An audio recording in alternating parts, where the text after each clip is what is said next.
Ааларыңыз насылдым. Кештеріңіз жарық болсын. Мындай сүйкімді көрермен пікір жазыпты. Пікір жазғаныңызға алғыс білдірем. Енді марқұм болып кетсе, жандары жай тапсын.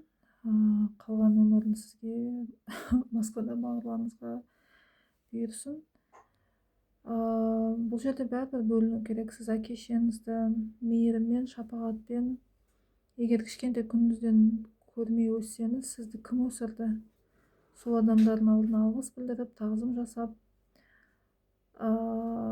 сыйластықпен бұл жерде қарау керек. Өмір берген үшін, өсірген үшін, өмір сізге келген үшін бұл жерде алғыс білдіру керек та.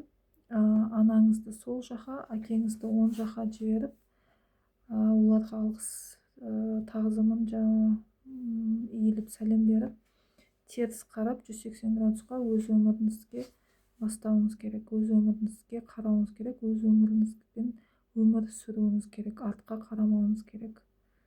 Сол кезде қасыңызда ер азаматыңыз болады, керемет өзіңіздің сүйікті жұмысыңыз болады, керемет өмір, ғажайып өміріңізді өмір сүріп кетесіз.